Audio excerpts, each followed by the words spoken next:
오늘 여러분들과 나눌 말씀은 과연 이가봇은 저주인가? 라는 제목을 갖고 같이 은혜를 나누기 원합니다. 자, 하나님 말씀 사무엘상 제4장 1절부터 5장 1절까지인데요. 자, 이 제목이 있는 그 본문을 먼저 읽어볼까요? 19절부터 22절까지. 그의 며느리인 비느하스의 아내가 임신하여 해산대가 가까웠더니 하나님의 계를 빼앗긴 것과 그의 시아버지와 남편이 죽은 소식을 듣고 갑자기 아파서 몸을 굽으려 해산하고 죽어갈 때 해산하는 여인이 누군가 하니 비느하스의 아내인 동시에 엘리 제사장의 며느리가 지금 해산기가 차서 해산하는 장면입니다. 그러면서 죽으면서 아이를 낳게 되는데 20절. 죽어갈 때 곁에 서 있던 여인들이 그에게 이르되 두려워하지 말라 내가 아들을 낳았다 하되 그가 대답하지도 아니하며 간념하지도 아니하고. 자, 아들을 낳게 되는데 그 아들의 이름이 이제 나옵니다. 21절. 이르기를 영광이 이스라엘에서 떠났다 하고 아이 이름을 이가봇이라 하였으니 하나님의 계가 빼앗겼고 그의 시아버지 남편이 죽었기 때문이며 또 이르기를 하나님의 계를 빼앗겼으므로 영광이 이스라엘에서 떠났다 하였더라. 이가봇이라고 하는 이 이름이 어떤 배경하에서 나오냐면은 자, 4장 1절에서부터 18절까지의 그 내용의 배경을 두고 이 이가봇이라고 하는 이름이 나옵니다. 그러면 이가봇이라고 하는 이 이름의 그 배경이 1절부터 18절인데 자, 이 긴 절을 다 읽을 수 없기 때문에 몇 절만 한번 보도록 하겠습니다. 자, 1절, 2절 한번 볼까요? 사무엘의 말이 온 이스라엘에 전파되니라.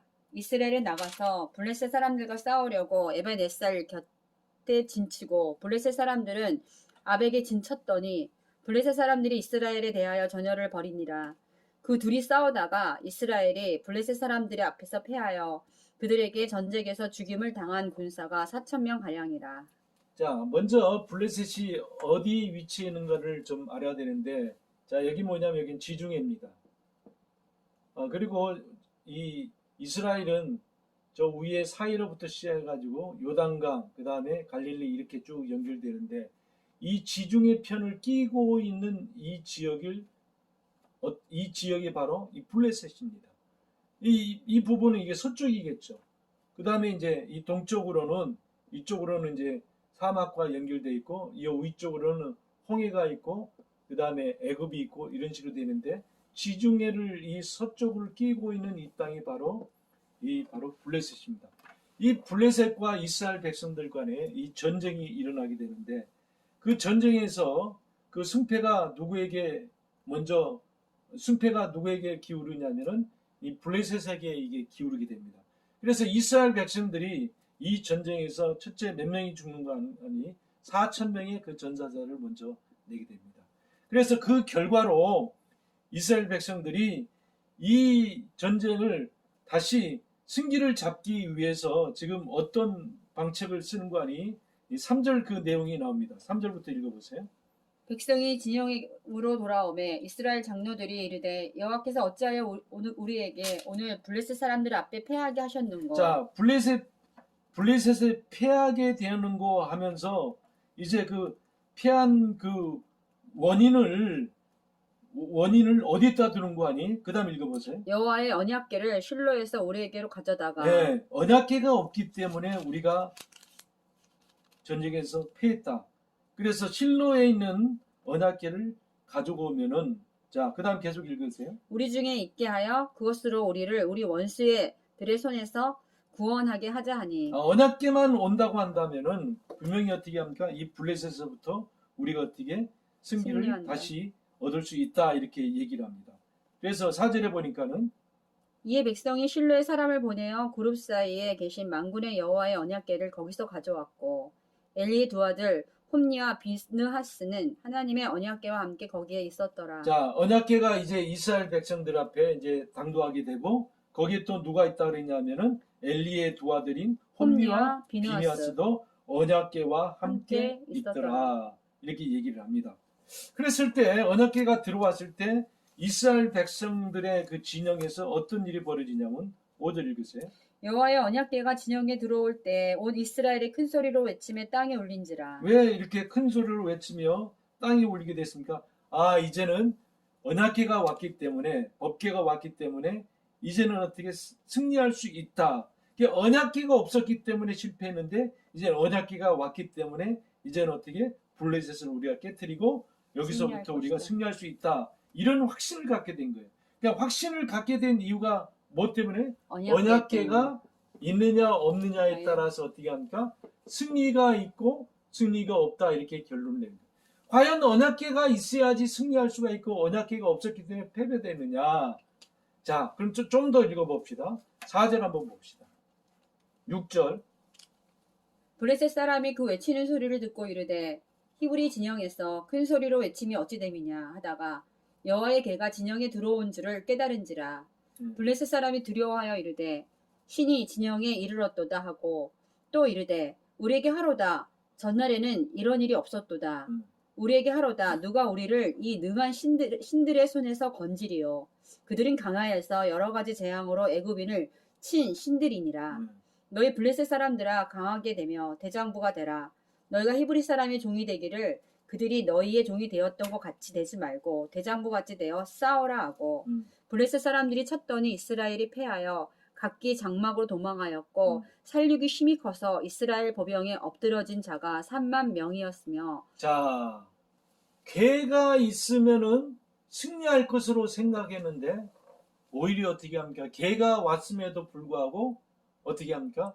블레셋에 의해 가지고 패망. 이스라엘이 어떻게 완전하게 이제는 어떻게 처음에는 4천 명이 죽었는데 지금은 이제 어떻게 3만 명이 죽게 된 거예요. 그러니까는 궤가 있어야지 승리한다. 궤가 없었기 때문에 어떻게 승리하지 않았다라고 하는 이 말은 맞아요, 틀려요? 틀려요. 틀리게 된 거예요. 그러면은 그들이 과연 이 하나님의 이 궤 때문에 궤가 있으면 승리했을 때 없었기 때문에 쳤다라고 하는 이 말 속에는 어떤 허점이 있느냐 하면은 이 궤를 그들이 어떻게 합니까? 부족으로 왔다는 거예요. 하나의 부족으로 생각했지 이 궤 자체가 어떻게 합니까? 이 궤 자체를 생명으로 보지 않았다는 거예요. 다시 말해서 이 궤 자체를 진리로 보지 않았다는 거예요. 그러니까 그들은 하나님의 궤가 상징하는 게 뭐예요? 하나님의 궤가 상징하는 게 뭐예요? 하나님의 임재를 상징하는 거예요. 하나님의 임재를 상징하는 것이 하나님의 궤인데 그들에게는 어떻게 하냐면 궤는 있었는데 뭐는 없던 거예요? 하나님은 없었던 거예요. 그러니까 하나님이 없이 궤만 갖고 있을 때는 그 궤 자체가 뭐 부족과 같은 건데 이 부족이 과연 이스라엘 백성들에게 승리를 가져다 줄 수 있느냐? 승리를 가져다 줄 수 없다라고 하는 결론이 생깁니다. 여러분들 이 궤가 하나님의 임재를 상징하고 진리를 상징하는데 진리가 없이 그냥 물체뿐이었어요. 이 물체 자체가 하나님일 수가 없고 또 이 물체 자체가 능력이 있는 것이 아니라 그 궤가 갖고 있는 그 진리, 그 진리의 힘이 있는 거예요. 오늘 우리도 예배를 드리고 말씀을 들을 때 예배 속에 하나님의 임재를 경험하지 못한다고 한다면, 말씀 속에 하나님의 진리를 경험하지 못한다고 한다면은 그건 어떻게 이스라엘 백성들이 궤가 없어서 실패했다라고 얘기한 것과 똑같이 우리는 어떤 능력이 없어서 실패하는 것이 아니고 배경이 없어서 실패하는 것이 아니고 진리가 없기 때문에 실패한다라고 하는 사실이에요. 자, 이렇게 해가지고 이스라엘 백성들은 어떻게 궤가 왔음에도 불구하고 어떻게 완전히 어떻게 3만 4천 명이 도륙이 되는 이런 비참한 그런 일을 당하게 됩니다. 그랬을 때 그들이 그 3만 4천 명만 죽었던 것이 아니라 자 11절 봅니다. 11절 시작. 하나님의 궤는 빼앗겼고 엘리의 두 아들 홈니와 비느하스는 죽임을 당하였더라. 하나님의 어떻게 궤도 빼앗겼고 그다음에 엘리의 두 아들 홈니와 비느하스 엘리의 두 아들도 어떻게 합니까? 죽임을 당하였더라. 죽임을 당하게 되는 이런 비극적인 일이 이스라엘 백성들에게 어떻게 합니까? 벌어지고 말았어요. 그랬을 때 이 일이 지금 누구에게 보고되냐면 12절을 읽어보세요. 당일에 어떤 베냐민 사람이 진영에서 달려나와 자기의 옷을 찢고 자기의 머리에 티끌을 덮어쓰고 실로에 이르니라. 자, 자기의 비참함을, 지금 현장의 비참함을 지금 어떻게 대변해 주는 그런 행동을 하고 있죠. 13절. 그가 이를 때 엘리가 길 옆 자기의 의자에 앉아 기다리며 그의 마음이 하나님의 괴로 말미암아 떨릴 즈음이라. 예, 그 사람이 성읍에 들어오며 알림에 온 성읍이 부르짖는지라. 예. 엘리가 그 부르짖는 소리를 듣고 이르되 이 떠드는 소리는 어찌 됨이냐. 그 사람이 빨리 가서 엘리에게 말하니 그때 엘리의 나이가 98세라 그의 눈이 어두워서 보지 못하더라. 그의 눈이 어떻게 어두워서 어두워서. 보지 못했다. 98세였더라. 여러분들 98세였기 때문에 눈이 어두운 거예요? 그게 아니고 진리가 그에게 어떻게 없었다. 왜 그러냐면 사무엘상 3장에 보면은 어떻게 하냐면은 사무엘에게 하나님께서 나타나가지고 그에게 어떻게 말씀하시는데 그 음성을 어떻게 합니까? 엘리는 들었는데 어떻게 합니까? 저기 사무엘은 들었는데 엘리는 어떻게 듣지 못했어요. 그러니까 나이가 많기 때문에 눈이 어두운 것이 아니고 어떻게 합니까? 진리가 없었기 때문에 어떻게 합니까? 눈이 어두웠다. 지금 그 얘기를 하고 있어요. 그러니까는 자 엘리 제사장의 눈이 어두웠다라고 하는 것은 어떻게 합니까? 결국 어떻게 하냐면 이스라엘 백성들 전체가 어떻게 합니까? 진리 어떻게 진리를 몰랐다. 모른다. 그러니까는 괴도 빼앗기고 괴가 없었기 때문에 실패했다 그러고 패망했다 그러고 이 괴 때문에 괴만 오면 된다라고 하는데 이 괴는 왔지만은 뭐는 안 왔어요? 진리는 진리. 안 왔단 말이에요. 결국 어떻게 합니까? 패망. 진리가 없어서 패망. 패망했고 어떻게 합니까? 진리가 없기 때문에 어떻게 합니까? 눈이 어두워지다. 결국 어떻게 합니까? 나이 들어서 눈이 어두운 것이 아니고 어떻게 진리가 없어서 눈이 어두웠다는 표현을 이렇게 지금 표현을 한 거예요. 여러분들 모세는 몇 살까지 살았어요? 120살까지 살았는데 어떻게 합니까? 눈이 맑았어. 눈이 어떻게 초롱초롱 빛났고 어떻게 합니까? 전혀 어떻게 기력이 빠지지 않았어요. 그러면 엘리는 98세였는데 어떻게 기력이 없고 눈이 어두웠다는 것은 지금 뭘 지금 얘기하고 있어요? 나이에 의해서 지금 어떻게 합니까? 그런 결과가 있는 것이 아니고 이런 표현들은 눈이 어두웠던 표현은 진리가 그 속에 없었다. 결국 진리가 없다라고 하는 것은 이스라엘 백성들 전체가 어떻게 진리가 없었다. 그러니까 개만 오면 승리할 줄 알았는데 개가 와도 어떻게 패망했다. 결국 뭐가 없었다는 얘기예요? 진리가 없었다. 이렇게 보면 될 것입니다. 자, 그러면 17절 읽으세요. 소식을 전하는 자가 대답하여 이르되 이스라엘이 블레셋 사람들 앞에서 도망하였고 백성 중에는 큰 살육이 있었고 당신의 두 아들 홈니와 비느하스도 죽임을 당하였고 하나님에게는 빼앗겼나이다. 하나님의 길을 말할 때 엘리가 자기 의자에서 뒤로 넘어져 문 곁에서 목이 부러져 죽었으니 나이가 많고 비대한 까닭이라. 그가 이스라엘의 사사가 된 지 40년이었더라. 자, 사사가 된 지 지금 몇 년이라고 해요? 40년. 그러니까 하나님께서 이 전쟁을 일으켰던 그 이유가 그 본질이 어디에 있느냐면 이 사사 시대를 하나님 끝내겠다. 그래서 어떻게 하냐면 전쟁을 벌였던 거예요. 그러니까 전쟁이라고 하는 의미는 뭐냐면은 어떤 시대를 마무리 짓기 위해서 어떤 시대를 끝내기 위해서 하나님 어떻게 전쟁을 이용하시는 거예요. 그래서 지금 엘리 시대를 끝내고 사사 시대를 끝내고 그 다음에 사사 시대의 이스라엘 백성들이 이 사사기 21장 마지막 절에 보면 자기의 소견대로 어떻게 합니까? 일을 처리합니다. 하나님께서 원하신 방향으로 일을 처리하는 것이 아니라 그들이 원하는 대로 그들이 눈에 보기 좋은 대로 그들이 소망하는 대로 그들이 소원하는 대로 어떻게 일을 어떻게 처리했다.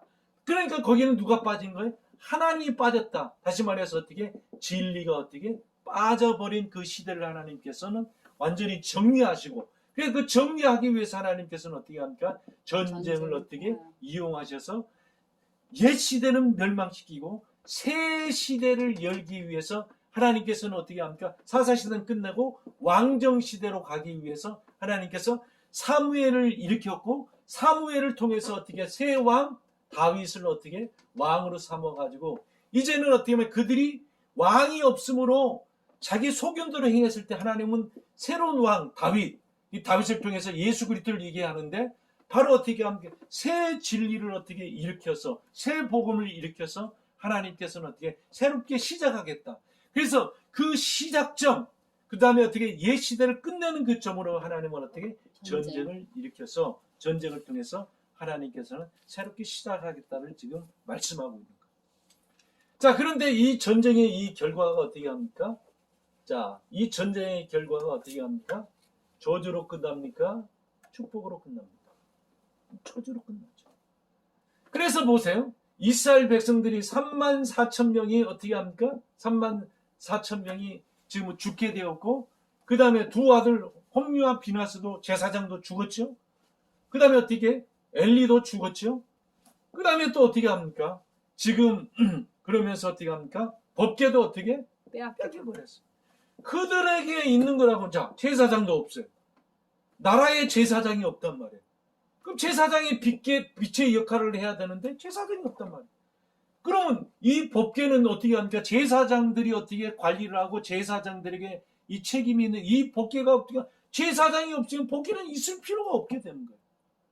그런데 딱 이스라엘 백성들마저도 어떻게 패망해버려요. 그런 것 가운데서 어떻게 합니까? 그 소식을 접했던 엘리의 며느리 비느하스의 아내인 이 여인이 아이를 낳다가 어떻게 합니까? 죽어가면서 고통 가운데 어떻게 합니까? 그 사실을 현재 이 작금의 이 사실을 어떻게 그 아이의 이름을 따서 어떻게 합니까? 이가봇. 그래서 이가봇이라고 하는 것이 뭐예요? 다시 한번 성경을 읽읍시다. 사무엘상 4장 자 20절. 죽어갈 때 곁에 서 있던 여인들이 그에게 이르되 두려워하지 마라. 내가 아들을 낳았다 하되 그가 대답하지도 아니하며. 아들 낳았으면 얼마나 기쁘겠어요. 얼마나 좋겠어요. 그러면 이 아들도 결국 뭐가 되는 거예요? 제사장이 되는 거예요. 제사장. 이렇게 좋은 날에 아이를 낳는데 어떻게 그 아이가 어떻게 지금 이 상황이 있는데 이 아이까지 나왔는데 이 아이가 어떻게 합니까? 이가봇이라고 하는 이름을 달고 태어나는 거예요. 자, 계속 읽으세요. 20절 다시. 죽어갈 때 곁에 서 있던 여인들이 그에게 이르되 두려워하지 말라. 너가 아들을 낳았다 하되 그가 대답하지 아니하며 간념하지도 아니하며 이르기를 영광이 이스라엘에서 떠났다 하고 아이 이름을 이가봇이라 하였으니 하나님의 계가 빼앗겼고 그의 시아버지와 남편이 죽었기 때문이며 또 이르기를 하나님의 계를 빼앗겼으므로 영광이 이스라엘에서 떠났다 하였더라. 자, 이제 오늘 전하고자 하는 진짜 이 복음의 비밀, 이 본질이 나오가 있는데 이가봇이라고 하는 뜻이 뭐예요? 하나님의 영광이 어떻게 떠났다. 여기서 하나님의 영광이 뭐죠? 법궤를 얘기하죠. 네. 법궤가 블레셋에 의해서 빼앗기고 이스라엘 진영이 어떻게 합니까? 이스라엘 진영의 법궤가 사라졌어요. 빼앗겼어요. 그랬을 때 어떻게 합니까? 아이의 이름이 하나님의 영광이 어떻게 떠났다. 근데 중요한 건 뭐냐면은, 자, 지중해 가까이 있는 이 블레셋에서 지금 이 에벤에서부터 시작해가지고 어떻게 블레셋으로 법궤가 옮겨진 것. 이것을 어떻게 우리가 생각해 떠났다. 여기서부터 A라는 지점에서 B라는 블레셋 지역으로 떠났다. 이렇게 단순히 자리 이동으로 하는 것으로 이렇게 보이지만은 그러나 그것보다 더 깊은 의미가 있어요. 여러분들 떠났다라고 하는 것이 물체는 어떻게 같다라고 그러죠? 법궤도 물체죠. 어쨌든 간에 이 금으로 되어 있고 황금으로 되어 있지만 물체죠. 그 물체가 떠났다 그러니까 물체는 어떻게 합니까? 갔다, 옮겨졌다. 이 장소에서 저 장소로 어떻게 보내졌다. 이렇게 얘기하는 떠났다라고 하는 이 말 속에는 어떻게 합니까? 물질을 얘기하자고 인격체를 얘기를 한단 말이에요. 그러면은 이 떠났다라고 하는 이 부분이 바로 뭐냐? 자, 히브리 말을 조금 빌려서 이 말을 좀 이 말을 좀 알면은 이 떠났다라고 하는 이 의미가 굉장한 진리가 있다라고 하는 거예요. 자, 이 떠났다라고 하는 히브리 단어는 뭐냐면은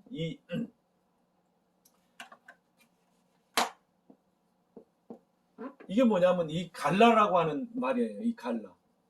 이 갈라라고 하는 이 말이 바로 하나님의 영광이 어떻게 떠났다. 갈라. 이렇게 된 거예요. 그럼 이 갈라라고 하는 이 표현이 어떤 표현이냐면 한번 성경을 찾아서 봅시다. 창세기 9장. 창세기 9장.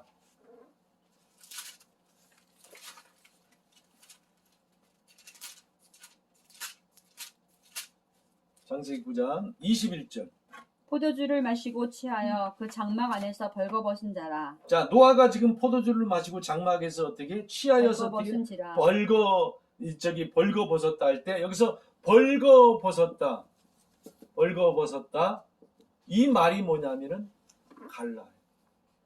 그러니까 여러분들 보세요. 이가봇이라고 하는 것은 뭐냐면 하나님의 영광이 떠났다. 그러니까 법궤가 어떻게 없어졌다는 얘기를 이렇게 표현을 했는데 이 말이 과연 이 저주인가? 많은 목회자들이 이 설교를 할 때 이걸 저주로 이렇게 표현하는 거예요. 그래서 이렇게 적용합니다. 여러분들 가정에, 여러분들 사업장에 만약 우리가 있는 이 교회에 이가봇이 된다고 한다면, 하나님의 영광이 떠나간다고 한다면 저주인가 축복입니까? 저주죠. 여러분들이 우리의 심령 속에 이가봇, 하나님의 영광이 떠난다고 한다면, 하나님의 은총과 하나님의 역사심이 떠난다고 한다면 그건 저주입니까 축복입니까? 저주죠. 그러니까 모든 설교자들이 대부분 보면은 어떻게 합니까? 이가봇, 이 본문의 이 말씀을 어떻게 저주로 다 이게 설명을 한단 말이에요. 그럼 과연 이 이가봇은 저주냐? 아니에요. 저주가 아니고, 자, 이 갈라라고 하는 이 표현이 어떻게 떠났다라고 하는 표현인데 이것이 벌거벗었다. 그러면 이 영광이 이 법궤가 결국 누구를 얘기를 하냐면 하나님 당신 자신을 얘기하는 거예요. 그러니까 하나님이 어떻게 합니까? 떠났다를 갈라로 이 복음으로 표현하자면 어떻게 하나님이 발가 바뀌어져서 어떻게 합니까? 블레셋 땅으로 갔다. 이렇게 얘기하는 거예요. 자, 다른 성경을 한번 또 찾아봅시다. 이 갈라가 또 어떻게 표현되냐면은 열왕기하 24장. 열왕기하 24장 15절 봅니다. 열왕기하 24장 15절 시작. 그가 여호야긴을 바벨론으로 사로잡아 가고 왕의 어머니와 왕의 아내들과 내시들과 나라의 권세 있는 자들도 예루살렘에서 바벨론으로 사로잡아 가고. 자, 이스라엘 백성들이 예루살렘에서 어떻게 합니까? 왕으로부터 시작해가지고 모든 사람들이 어떻게 바벨론으로 어떻게 사로잡혀. 여기서 사로잡혀 가다가 이게 뭐냐면 이게 갈라요. 자, 다른 성경을 한번 볼까요? 25장 보세요. 25장 11절. 성중에 남아있는 백성과 바벨론 왕에게 항복한 자들과 무리 중 남은 자는 시위대장 느부사라단이 모두 사로잡아 가고. 성중에 남아있는 백성들까지도 어떻게 시위대장이 어떻게 바벨론 시위대장이 모두 사로잡아 가고. 여기서 사로잡아 가고가 이게 갈라요. 갈라. 자, 21절도 볼까요? 25장 21절. 바벨론 왕이 하마 땅 림나에서 다 쳐 죽였더라. 이와 같이 유다가 사로잡혀 본토에서 떠났더라. 자, 유다가 사로잡혀 본토에 돼. 이것도 사로잡혔던 갈라입니다. 자, 한 구절만 더 봅시다. 아모스 7장. 구약성경 1200. 아모스 제 7장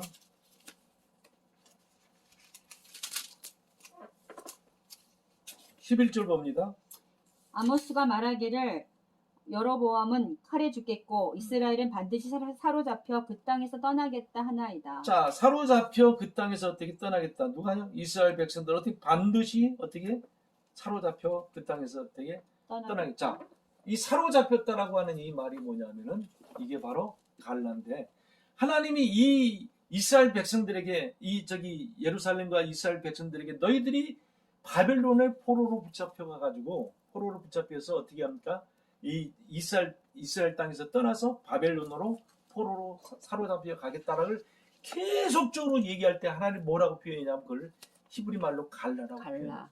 그러니까 갈라는 결국 뭐냐면은 어떻게 합니까? 발가벗겨서 사로잡혀서 어떻게 본토에서 먼 땅으로 갔다. 이스라엘 백성들이 어떻게 합니까? 이스라엘에서 예루살렘에서 어떻게 바벨론 포로로 잡혀 갔던 것처럼 어떻게 이가봇이라고 하는 것이 뭐냐? 법궤가 어떻게 합니까? 하나님이 어떻게 발가 벗겨져서 어떻게 합니까? 포로로 붙잡혀서 블레셋 땅까지 가게 되었다. 그 뜻이에요. 근데 여러분들 재밌는 표현은요. 자, 사무엘상 제 5장을 보시면요. 자, 사무엘상 5장을 봅시다. 5장 1절을 보세요. 5장 1절. 사무엘상 5장 1절. 블레셋 사람들이 하나님의 길을 빼앗아가지고 에벤에셀에서부터 아스돗에 이르니라. 아스돗 이 블레셋 땅에 도착하게 됩니다. 그런데 재밌는 건 뭐냐면은 블레셋 사람들이 하나님께 궤를 빼앗아 가지고 어떻게 하면 아스돗에 이르렀다. 그들의 신전에 이제 이 법궤를 놓게 되는데, 근데 여러분들 우리가 알다시피 전쟁에서 승리하면 어떻게 두 가지를 얻어요? 첫째 뭐를 얻죠? 전리품을 얻어요. 그러면 이 법궤는 뭐에 해당하는 거겠어요? 전리품에 이 법궤는 이 전리품에 해당하는 거겠죠. 그럼 전리품만 가져가는 사람이 어디 있습니까? 또 어떻게 합니까? 포로를 사로잡아 가는 거예요. 이게 포로를 사로잡아 갈 때 그냥 어떻게 합니까? 질질 끌고 가고 어떻게 합니까? 어떤 포로들은 어떻게 때리기도 하고, 또 어떤 포로들은 완전히 어떻게 빨가 벗겨가지고 어떻게 합니까? 질질 끌고 가가지고 이 전쟁 포로들을 이렇게 대한단 말이에요. 그러니까 오늘 보니까는 희한하게 어떻게 싸움은 누가 했습니까? 이스라엘 백성들이 싸움을 했어요. 싸움을 했는데 어떻게 포로로 붙잡혀 가는 것은 누가 포로로 붙잡혀 가냐면 이 집 법궤가 지금 어떻게 합니까? 죄인처럼 포로로 붙잡혀 가지고 어떻게 합니까? 갈라처럼 사로잡혀 가는데, 이 갈라가 뭐예요? 발가 벗겨져서 포로로 어떻게 사로잡혀 간단 말이에요. 죄는 이스라엘 백성들이 저질렀고 어떻게 합니까? 심판은 지금 누가 받는 거 아니? 법궤 대신 예수 그리스도께서 심판을 받는 지금 형국이 되어 있단 말이에요. 우리가 받아야 될 이 심판을 이스라엘 백성들이 지금 받아야 될, 우리가 지금 이스라엘 하니까 우리가 받아야 될 이 심판을 어떻게 합니까? 지금 하나님이 지금 받고 있는 거예요. 법궤가 지금 당하고 있는 거예요.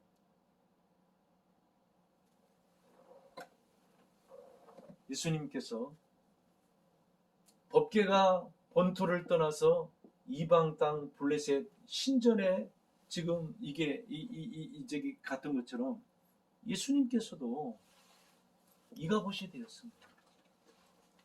하늘 보좌를 버리시고 이 땅에 오셨잖아요. 이 땅에 올 때 세상에 당신이 태어날 곳이 왕궁도 아니고 어디 태어났어요? 마국간에 태어났어요. 그것도 어떻게 합니까? 자리가 없어가지고, 여관에 자리가 없어서 마국간에 태어났어요. 이게 어떻게 합니까? 이 정상적인 태어나는 겁니까? 이게 포로와 같은 거죠. 그리고 주님께서 이 땅에서 말씀을 전하고 복음을 전하고, 그 다음에 어떻게 계속적으로 이런 얘기를 했어요. 나는 대제사장들과 장로들에 의해서 어떻게 합니까? 십자가에 못 박혀 죽을 거다. 계속적으로 지금 얘기를 했어요. 그래 주님께서 어떻게 합니까? 결국 어떻게 합니까? 당신께서 우리의 죄 때문에 어떻게 십자가를 지고 갈 때 병정들에 의해 가지고, 로마 병정들에 의해 가지고 채찍에 맞아가면서 어떻게 합니까? 죄인처럼 지금 끌려가고 있잖아요. 어디로 끌려가고 있어요? 갈보리 언덕으로 지금 끌려가고 있잖아요. 지금 그 현장이 지금 어떻게 이가봇이죠. 하나님의 영광이 어떻게 떠났다. 다시 말해서 어떻게 합니까? 당신이 어떻게 죄인의 몸으로 발가벗겨서 포로로 어떻게 사로잡혀가지고, 그 사로잡힌 거죠. 예수님께서 사로잡혀가지고 어디로 끌려가고 있어요? 갈보리 언덕. 그 언덕으로 어떻게 처절하게 끌려가는 그 모습이 바로 어떻게 합니까? 이가봇이란 말이에요. 이가봇. 그러면은 이 이가봇이라고 하는 것이 많은 설교자들이 이 저주로 끝나버리고 마는데, 과연 이것이 맞아요. 하나님의 입장에서 볼 때는 이게 저주겠죠. 근데 이 설교자들 하나님의 입장에서 볼 때 이거 저주라고 한 거예요? 아니면은 사람의 입장에서 이게 저주라고 생각한 거예요? 사람의 입장에서 이게 저주라고 한 거기 때문에 이거는 어떻게 합니까? 저주가 아니에요. 저주가 아니고 이 이가 무슨 저주가 아니고 우리에게는 어떻게 합니까? 복이에요. 복. 그분이 십자가상에서 어떻게 합니까? 아바 아버지여 어찌하여 나를 버리시나이까? 다시 말해서 어떻게 합니까? 어찌하여 나를 버리시나? 아버지가 지금 자기를 어떻게 버렸어요. 그러니까 어떻게 합니까? 이가 보시죠. 하나님의 영광이 어떻게 예수님에게서 떠나가 버린 거죠. 그 십자가를 지는 그 자체가 이가봇이 이가봇이가. 그러니까 왜 주님께서 이가봇으로 어떻게 합니까? 친히 어떻게 저주를 받으셨어요? 그 저주를 어떻게 합니까? 당신이 친히 짊어지시고 영분 밖으로 나아가서 당신이 저주를 받으시고 우리에게 어떻게 복을 주기 위해서, 우리에게 어떻게 구원을 주기 위해서 하나님께서는 어떻게 합니까? 이가봇이 되었다. 자, 여인이 고통 가운데 아들을 낳는데 그 아들의 이름이 어떻게 이가봇이에요? 이가봇. 자, 마리아가 마구간에서 아이를 낳는데 그 아이의 이름이 뭡니까? 예수. 예수라고 하는 이름의 뜻이 뭡니까? 아니, 백성의 죄를 지고 가는 거예요. 백성의 죄를 지고 가는 거니까는 이가봇이 뭐예요? 이가봇이 하나님의 영광이 떠났다. 다시 말해서 어떻게 백성들이 어떻게 이스라엘 백성들이 저주와 심판을 받아야 되는데 누가 대신 심판을 받는 거예요? 하나님 대신 그분이 어떻게 대신 심판을 받고 밟아벗겨서 포로의 몸으로 어떻게 지금 끌려가는 그 모습이 바로 누구를 지금 얘기하고 있어요? 예수를 얘기하고 있잖아요. 그래서 예수를 가르쳐서 어떤 예수라 그러냐면 성경에 나사렛 어떻게? 예수. 그 나사렛이라고 하는 뜻이 두 가지가 뜻이 있어요. 물론 이 두 가지 뜻인데 이 나사렛이 부정적인 이 뜻은 이게 뭐냐면 어떻게? 죄인의 동네다 그런 거. 하늘 보좌에서 죄인의 동네로 어떻게 주님이 어떻게 이가봇된 거죠. 포로의 몸으로 끌려 나온 거 아닙니까? 그러면은 오늘 우리가 여인이 고통 가운데 죽어가면서 아이의 이름을 지었던 이가봇, 하나님의 영광이 떠났다. 이게 우리에게 저주입니까? 축복입니까? 네? 축복이죠. 성경은 누구에 대한 얘기냐? 예수 그리스도에 대한 얘기예요. 그러기 때문에 성경이 어떻게 복음이에요. 만약 이것이 이가봇 말 그대로 저주로 끝났다고 한다면은 이게 복음이겠어요? 아니죠. 이가봇 자체도 결국 어떻게 합니까? 사람의 시각으로 볼 땐 저주지만은 하나님께서 복음의 시각으로 우리에게 던져줄 때는 그게 뭐예요? 축복이란 말이에요. 그래, 모든 성경이 그렇습니다. 그래, 성경은 역설적인 복음이에요. 역설적인 진리가 담겨져 있어요. 사람의 눈으로 볼 때는 저주지만은 하나님의 시각, 복음의 시각으로 볼 때는 그것이 우리에게 어떻게 축복이에요. 결론이 되겠습니다. 과연 이가봇은 저주입니까? 과연 이가봇은 축복입니까? 아멘입니다. 우리에게 축복입니다. 이러한 놀라운 역사가 저와 여러분들의 길을 주의 이름으로 축원합니다. 기도합니다. 이가봇 되시는 주님, 나의 죄를 위해서 친히 당신이 발가벗겨서 포로의 몸으로 십자가를 지셨던 그 주님을 찬양합니다. 그 주님을 내 마음에 모셔듭니다. 그 주님이 있기 때문에, 이가봇 되신 주님이 있기 때문에 내가 오늘 예수를 통해서 구원받게 되었습니다. 주님 감사합니다. 나의 죄를 가져가 주시고 나의 모든 심판을 주님이 대신 지심을 감사합니다. 주님께 영광을 돌립니다. 예수 그리스도 이름으로